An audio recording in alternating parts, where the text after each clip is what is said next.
Hey there everybody, it's Mark Crilly. I'm back with another How to Draw video. You know, a couple of years ago I did a video on how to draw a realistic manga face. It was very well received, but the resolution of my videos was pretty cruddy back then. So I'm going to do a new one. This time I'm going to try to challenge myself to go even further in the direction of realism.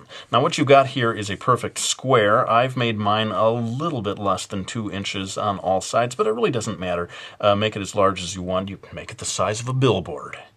If you like, just make it a perfect square. That's all you need to do. Now I'm going to go quickly in time-lapse, add some horizontal and vertical lines, and I'll come back to explain what I've done.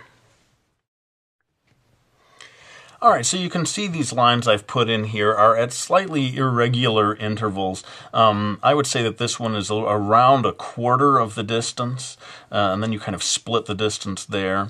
This one also around 1/4 of the distance. This one I would say is close to 1/3, maybe a touch under 1/3 from the top to the bottom. But let's go ahead and start drawing one of the eyes. Now this is a highly unorthodox way of teaching someone how to draw a face, but I'm always interested in giving absolute beginners a kind of a shortcut towards doing a good drawing. You know, it helps build confidence, and it helps you become aware of the importance of understanding line placement.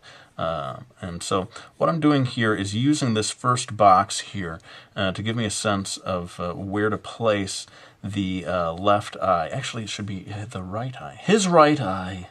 My left side of the square. Come on, Mark, get it right.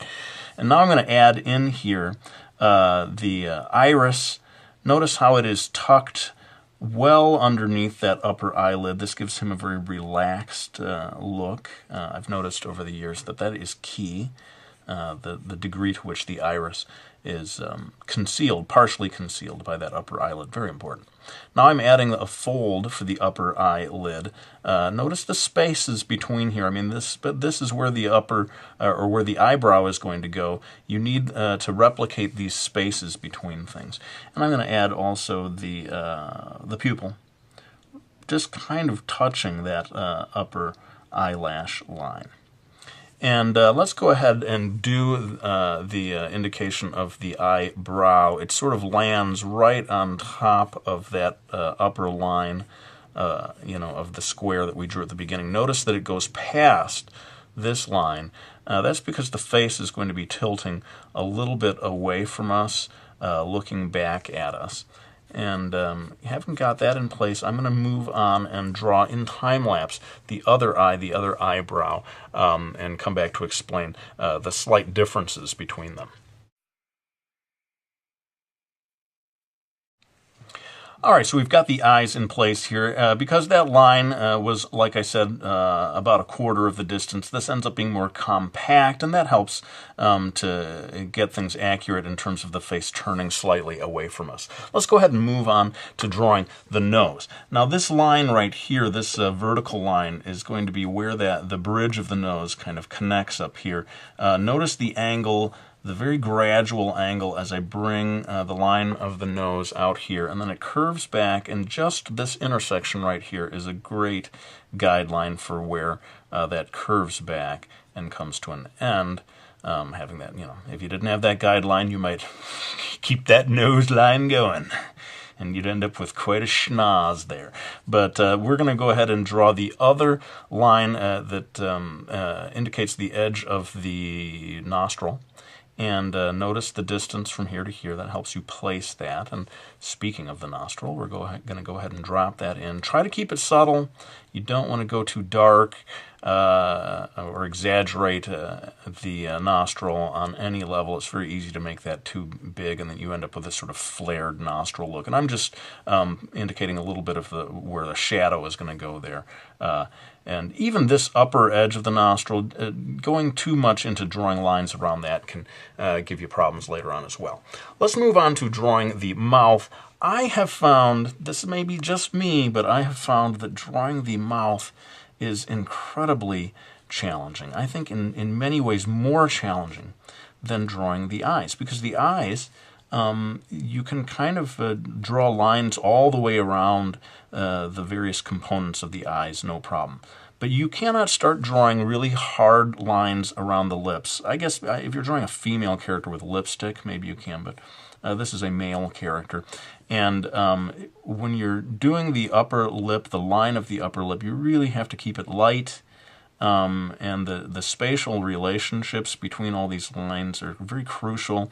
Anyone who's tried to draw a mouth, I think, would probably agree with me about this. You know, it's very easy to have it too puckered or just kind of unnatural looking. I can't give you super easy guidelines to follow here, but basically notice that the line of the mouth itself is starting here, extending past that vertical line. And then, you know, everybody's mouth is different, but generally the lower lip is going to be substantially larger than the upper lip. And basically, don't get too much into, you know, we have this idea of the sort of M-shaped upper lip. That's fairly unusual. But, you know, again, in the case of lipstick or something, maybe you might be able to get away with that kind of thing. And finally, before I move on to drawing the rest of the face, I'm going to do what is one of the trickiest parts of this type of drawing, and that is getting the jawline right. But we've got some guidelines here to help us do this. I've got a sort of a slightly diagonal line coming down here to this point. It comes back out at a very gradual angle, and then around midway through it comes back and intersects right here. Now focus on this little sliver of a triangle here, because that's going to help you get the angle of this line right.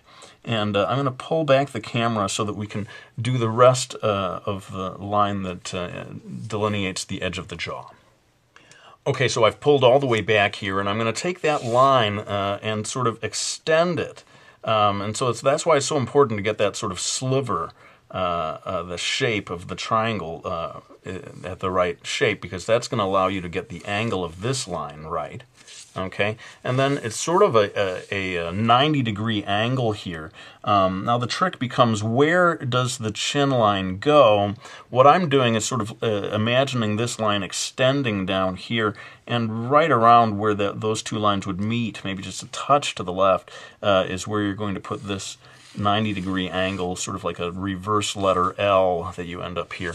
And that's going to help us place the chin. Watch how I do this. I extend this line down here. You could maybe come out just a touch to create the contour of the chin. But notice, again, a little bit of a triangular space created here as you do the jawline. And then, very conveniently, you can just continue following exactly along that 90-degree angle line. Now again, you know, this is just how the face looks in this one particular pose. I think a lot of art teachers would look at this and say, you know, this is utterly useless as a drawing lesson. In fact, they would probably say it in that tone of voice. This is utterly useless as a drawing lesson. I'm appalled. But in any case, I find these kind of things useful, especially for the beginning artist, to just sort of jump in and start doing a somewhat advanced or more challenging drawing like this. Now I'm going to very quickly draw an extra box here to help me place the ear. Okay, so I have pretty much replicated the exact same square over here, and this far line over here is going to help me find how far the ear would extend in this particular pose once again. And, you know, this is not going to be a video about how to draw the ear. I happily have a video just on that very subject. In fact, I'll link to it at the end of this video, a quick way of drawing all those complicated interior lines of the human ear. But we're going to spare you that in this lesson. And I'm going to go ahead and draw those lines in time lapse, and then maybe even move immediately from that onto drawing lines of the hair. But maybe before we do that, why don't we give you one last thing that you probably should focus on when you're drawing this, and that is, where does the neck come off of the body in this particular pose? Well, right there is where that line is going to go. I don't know exactly. It almost seems to be pointing towards that intersection that might give you. But, you know, just sort of eyeball that. I think you can get away with. And then the other side of the neck is going to come somewhere around here, bottom of the ear.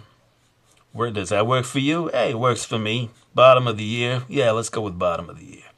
So anyway, we've got these lines in place. I'm going to go ahead and do the ear and the hair in time lapse, and we'll come back for a few more words before I go to final line art.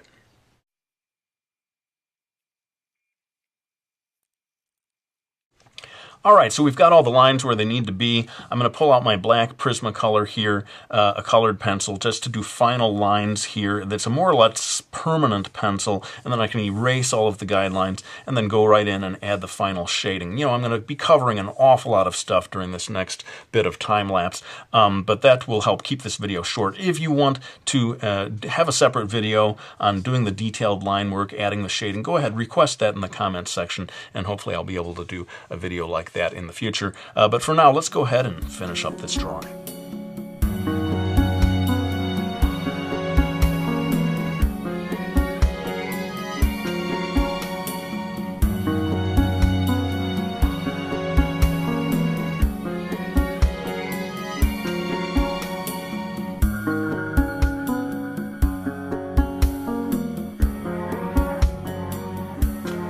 Alright, well there you have my video on how to draw a realistic face. Just one more tip before I go. Notice how the shading beneath the lips here can be almost as important as the shading on the lips themselves. Also, a little touch of shading beneath the eyes can help things. But let's go ahead and wind this one down. I want to thank anyone who has supported me by getting my graphic novel series, Brody's Ghost. There are 2 books in this series, a 3rd one on the way, May 1st, coming from Dark Horse Comics, and then Mastering Manga, my How to Draw manga book, which is coming out on March 8th. In fact, the ebook edition is coming out apparently on February 8th, so you may be able to get your hands on that even quicker. But let's go ahead and end things. I want to thank you so much for supporting me the way you do, the way you sometimes embed my videos on Facebook and spread the word that way. I really am blown away and greatly appreciative of all your support. But let's lay the pencil down. I want to thank you all for watching this video.